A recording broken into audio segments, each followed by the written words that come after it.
You're watching NASA TV.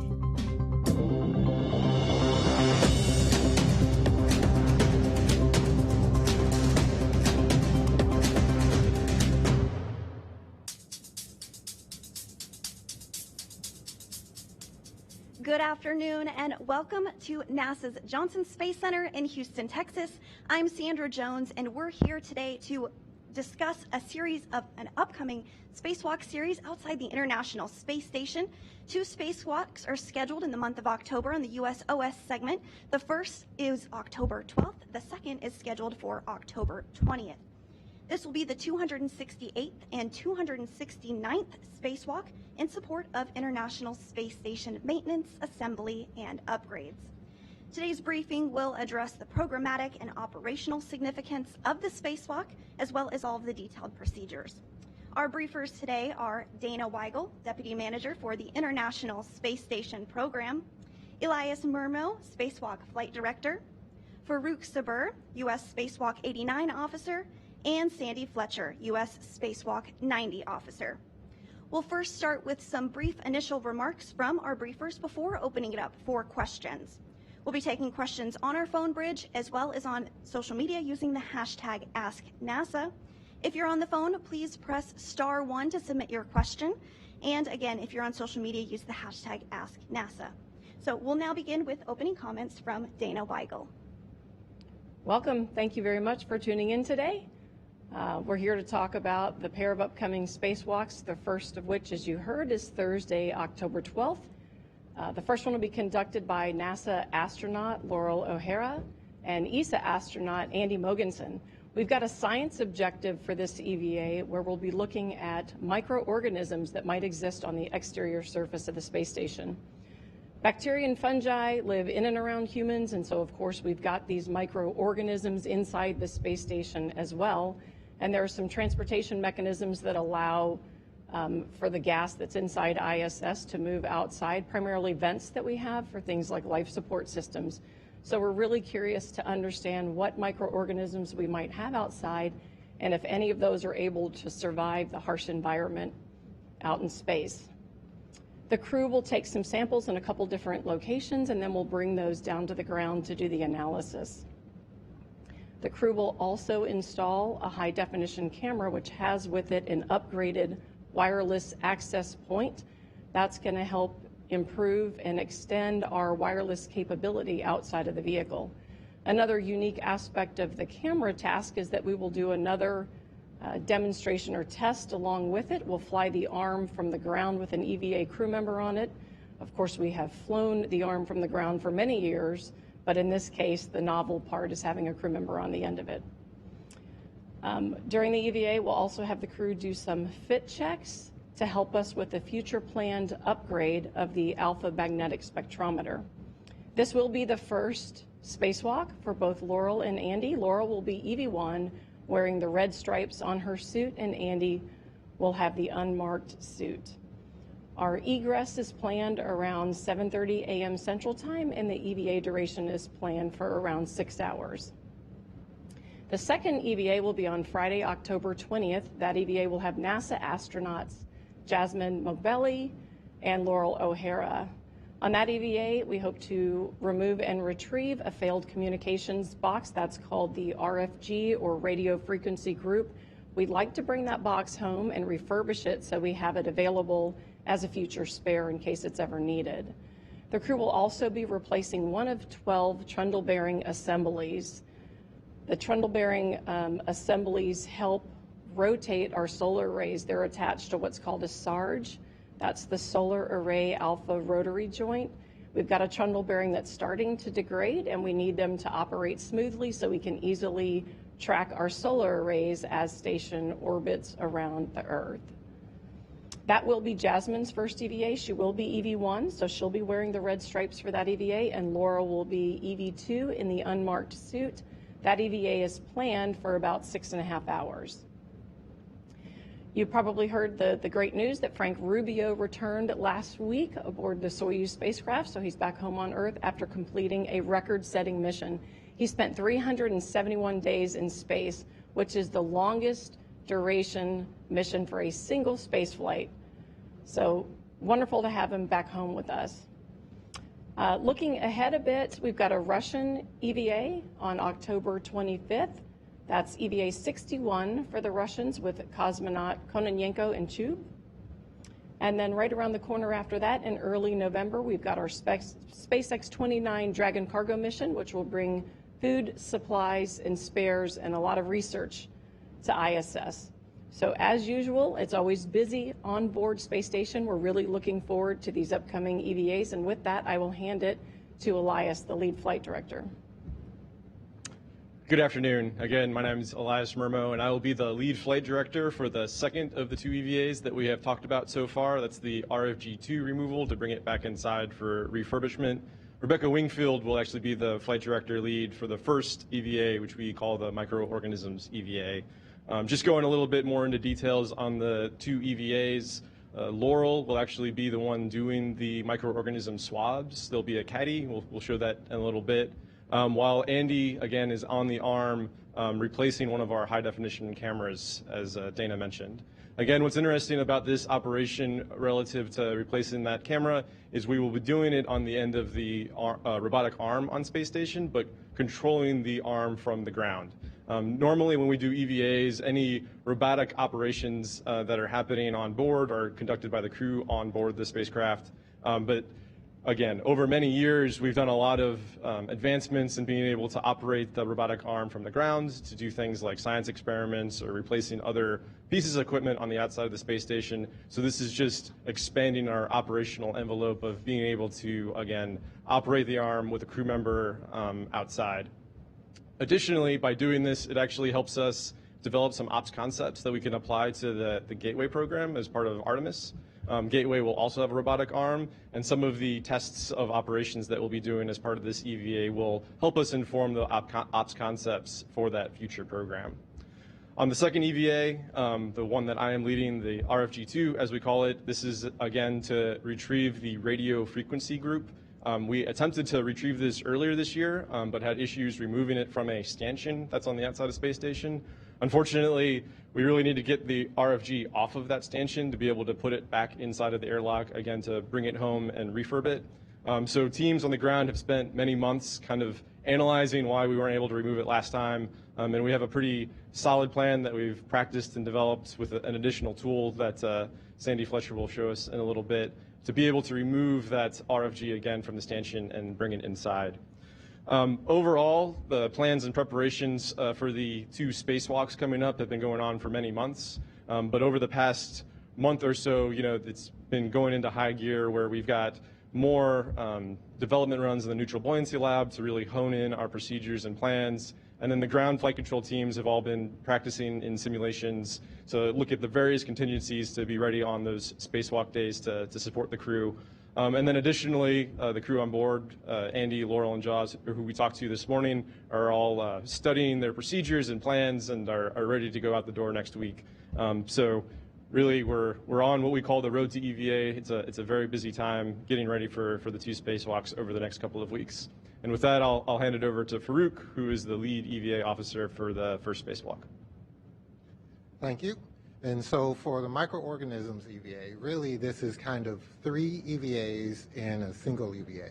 So for one portion of it, Laurel is going to be doing the microorganisms sampling, and she's going to be doing that at the airlock as well as on the lab. In addition to that, she's going to go out to do the DC to DC converter unit jumper task. And this is a jumper that we're going to be installing on the P4 integrated equipment assembly task out on P4 element of the truss. So with that, we're installing a jumper to allow us to share power in the case of a contingency jumper failure. And then so while she is doing that task, Andy, he is going to be primarily on the robotic arm doing the high-def camera replacement task. After they are complete with both of those tasks, they will join together for the alpha magnetic spectrometer assessment. They're going to be going out to the alpha magnetic spectrometer, and they're going to be looking at the work site for a future EVA. So involved in this, they will need to get underneath some beta cloth, and then they're going to assess a patch panel. And then with that, I have a video to show more of the details of the EVA. U.S. Spacewalk 89 will be conducted by Laurel O'Hara as EV-1 with the red stripes and Andreas Mogensen as EV-2. EV-1 will egress the airlock and stow the microorganisms caddy on their swing arm. EV-2 will retrieve a medium-sized bag with a high-definition camera in it. After a quick buddy check, EV-2 will translate up the truss to the port side to set up for their next task. They will drop their safety tether as well at this location. Meanwhile, EV-1 will begin the microorganism sampling by first getting a control sample in free space. Then they will flip the microorganisms caddy to get to the sample side, open the thermal cover, and then take a sample of the vestibule area with the first sample from the caddy. They will then take a sample of the thermal cover itself. When complete, they will close the thermal cover and get another sample on the aft side of the airlock between two handrails.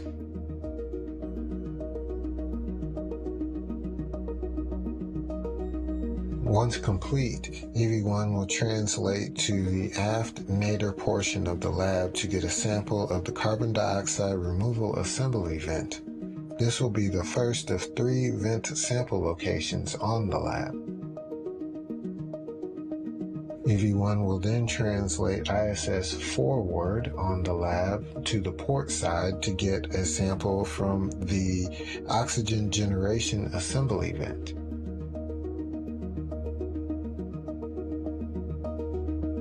The last vent location is on the port nadir aft section of the lab to get a sample of the vacuum exhaust system. EV-1 will remove the multi-layer insulation to get sample on this vent and then return the insulation. When complete with all of these vents, EV-1 will translate back to the airlock. Meanwhile, EV-2 will translate to the port lower outboard camera to relocate an Ethernet cable to the base of the stanchion and to pre-stage some tethers. EV-2 will then retrieve an articulating portable foot restraint to install on the robotic arm. Once installed on the robotic arm, EV-2 will ingress the foot restraint and retrieve the bag with the new camera. Then the robotic arm will fly EV-2 over to the camera location for the removal and replacement of the new high-definition camera. EV-2 will install a handling aid on the old high-definition camera, release a cable restraint, and demate 2 power cables. They will partially release the old camera using the cam lever and install a lens cover. Then fully release and temp stow the old camera on the outside of the bag. Next, EV-2 installs the new camera, removes the lens cover, and stows the old camera inside the bag to stop its thermal clock. Then they will remake the power cables into the new high-definition camera with wireless access. The rest of this task will be dedicated to properly routing 2 power cable and the wireless access port cable to allow full pan tilt capability for the camera group. This includes installing a clamp and a strap to restrain the cables.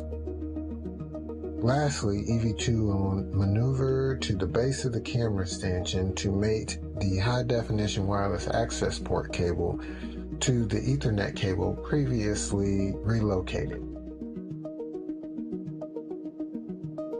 While EV2 works on the camera replacement, EV1 will stow the microorganisms caddy in the airlock and retrieve the DC to DC converter unit jumper cable bag and translate to the P4P5 interface. EV1 will need to drop a green tether to reach on their safety tether. Once at the worksite, EV1 will install the jumper cable between two DC to DC converter units that will create additional fault tolerance in the event of an integrated equipment assembly DC to DC converter unit were to fail. The old cables will be stowed on the dummy panel.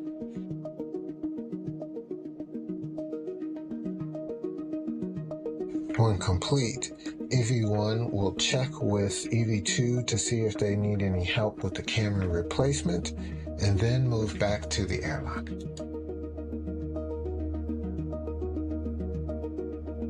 EV1 will swap bags to get the alpha magnetic spectrometer or AMS bag, and then translate starboard to the AMS worksite.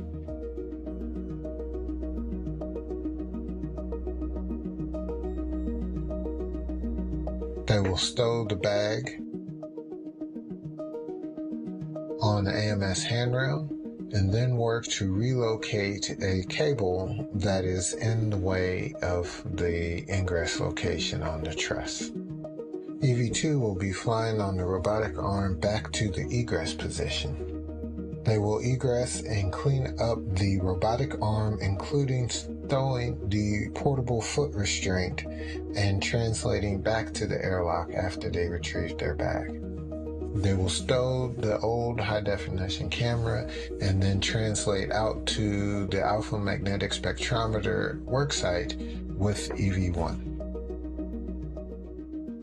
Once at the worksite, EV2 will guide EV1 into the truss near the patch panel, avoiding areas that could damage the hardware. They will work together to remove beta cloth by cutting the lacing cord. EV1 will test the connector demate simulator tool on the exposed connectors to assess access.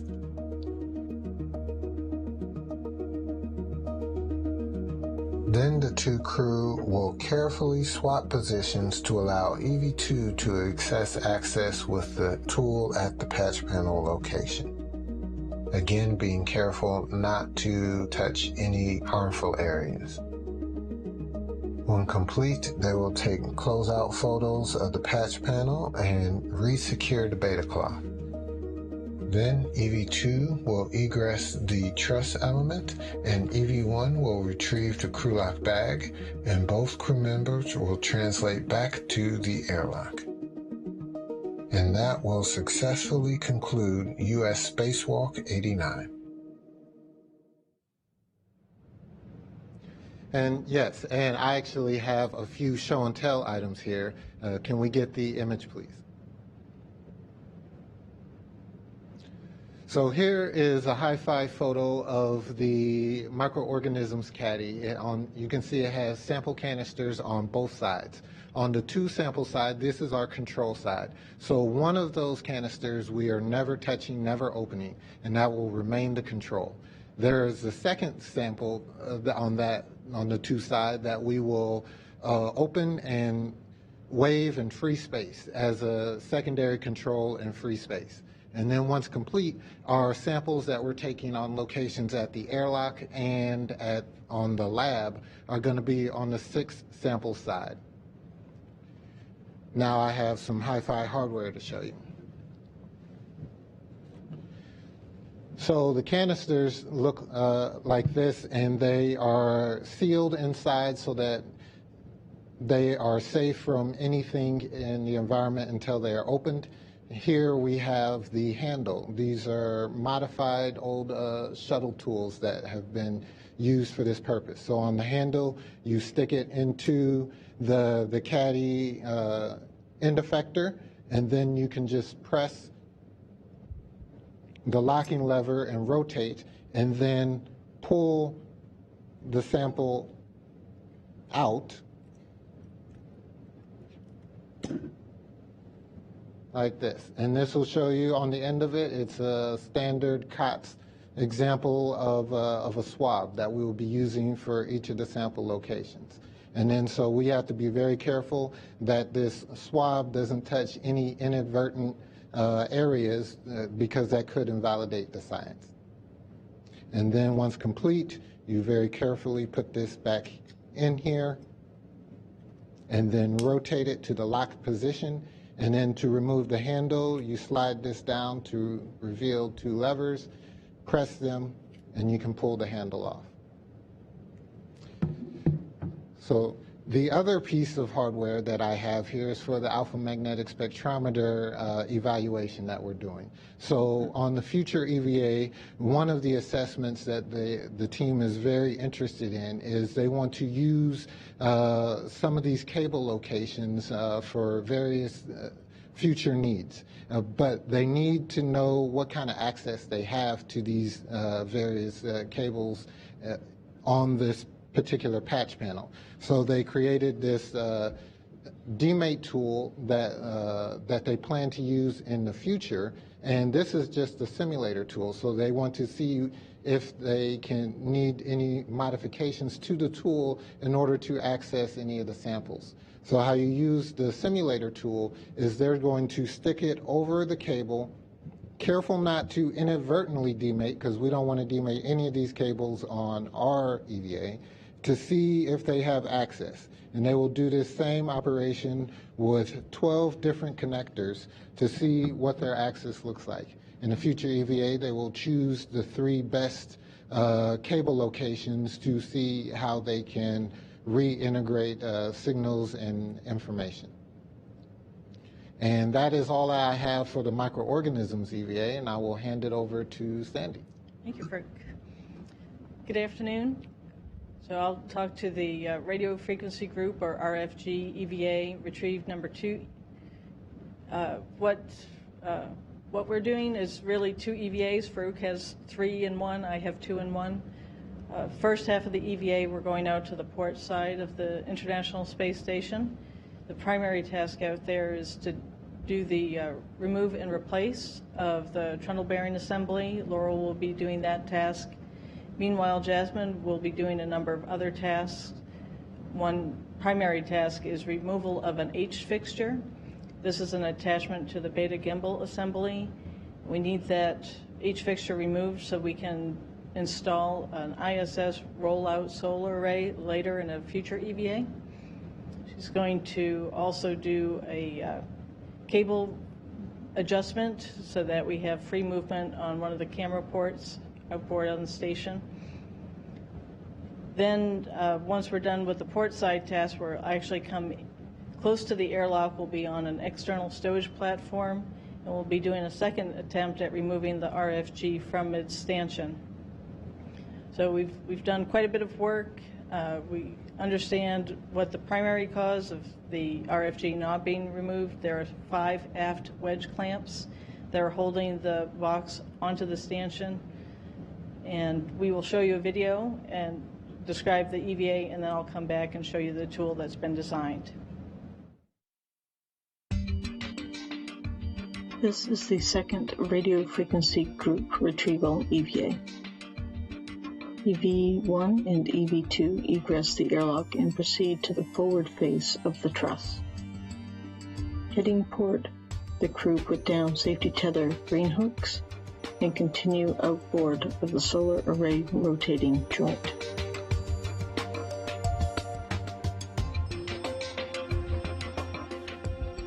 EV1 goes to the 2 alpha beta gimbal assembly and secures a crew lock bag of tools.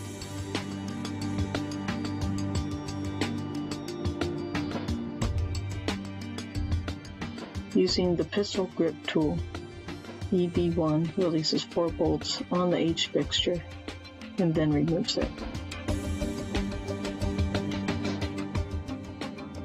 EV1 then surveys the worksite.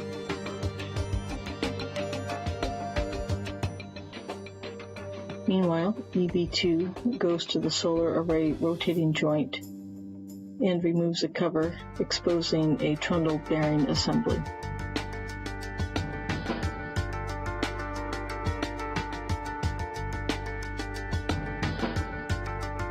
After disconnecting an electrical cable, EV2 uses the pistol grip tool to release 3 bolts and remove the trundle bearing assembly.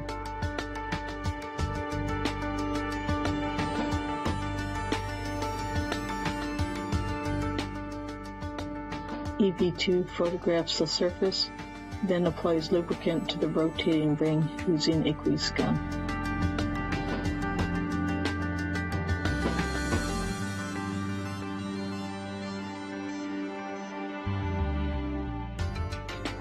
Back at the beta gimbal assembly, EV1 continues a photo and video survey of the sites where an ISS rollout solar array modification kit will be installed on a future EVA.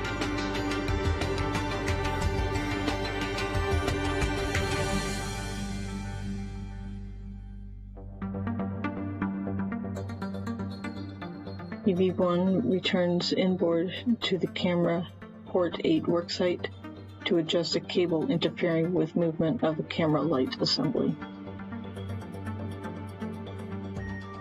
After lubricating the surface, EV2 installs a new trundle bearing assembly.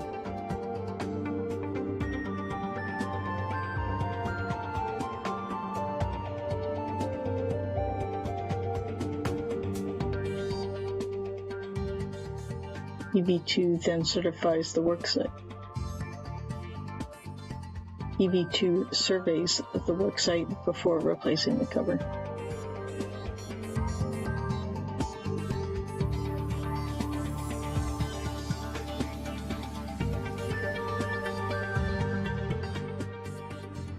From camera port 8, EV1 translates inboard, down strut, and temp stows the crew lock bag on the U.S. laboratory. EV1 goes to the airlock, retrieves a different crew lock bag, and takes it to the external stowage platform number 2.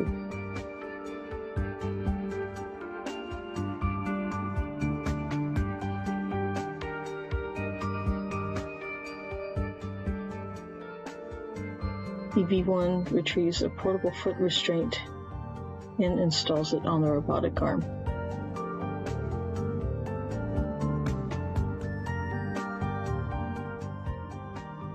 Then EV1 ingresses the foot restraint and the robotic arm flies to the radio frequency group aft position. EV2 returns along the truss back to the airlock, stowing the large bag outside the airlock, and joins EV1 on the stowage platform. The crew work together to fold back the multi-layer insulation surrounding the radio frequency group.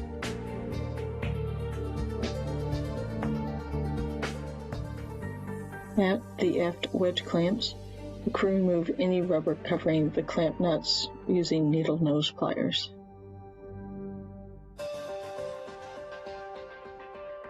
Then, using a ratchet wrench and a specially designed tool, they loosen the 5 aft wedge clamps.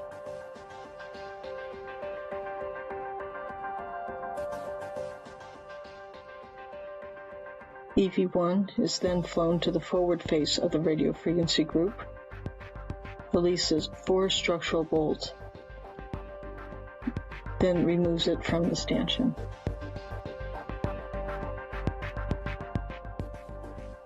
EV1 then flies it to the airlock, where both crew secure it inside.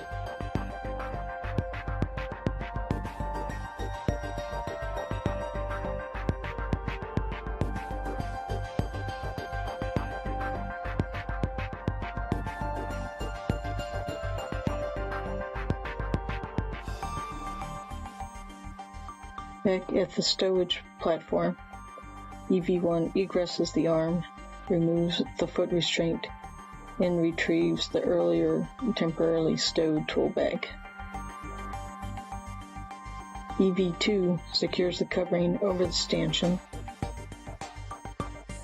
Then both crew return to the airlock and ingress.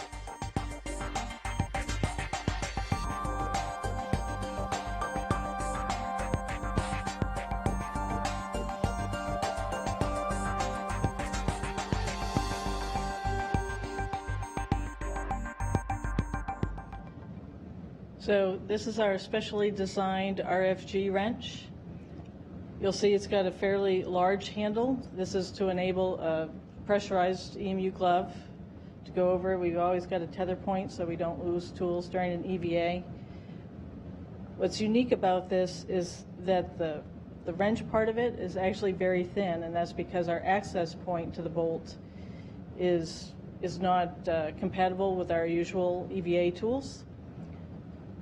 So we'll have one crew member holding this onto the bolt head while the other crew member releases from the nut side using a standard EVA ratchet wrench or the pistol grip tool.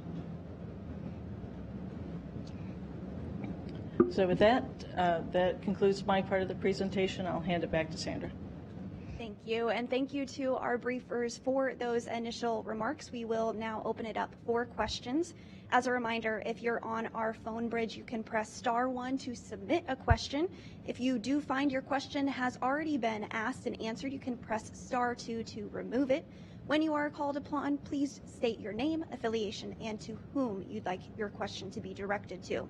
And again, on social media, we will be answering your questions using the hashtag #AskNASA. Our first question comes from Rob Perlman.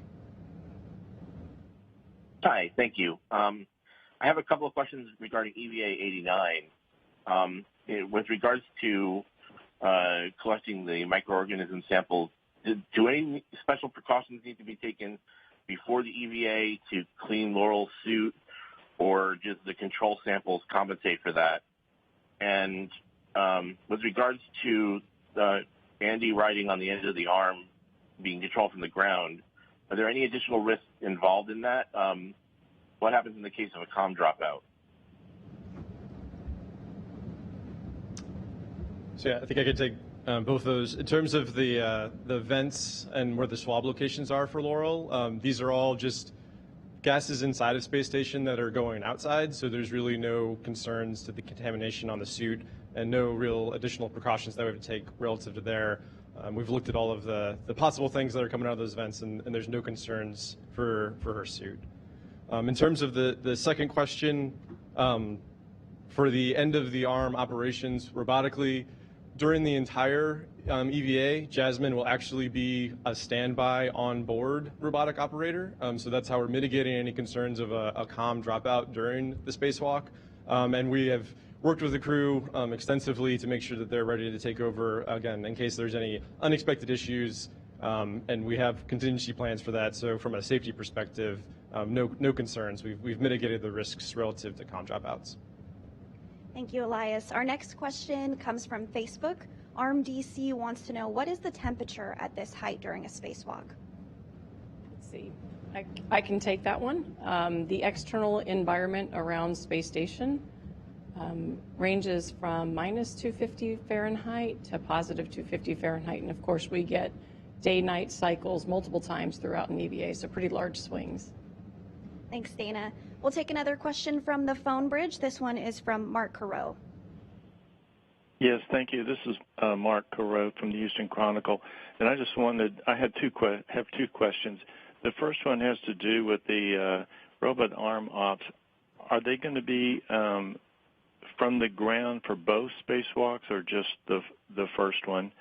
And second, could you just generally describe what the future alpha magnetic spectrometer work that you're sort of preparing for with this with this group of spacewalks would entail? Yep. So for your first question, we are only going to do the test objectives for the ground robotic operations on the first spacewalk. The second spacewalk, we will have Andy operating the arm from onboard the ISS, and I think Dana will take the second part of that question. Sure. Let's see, for your second question, you're probably aware the alpha magnetic spectrometer is looking at the composition of galactic cosmic rays.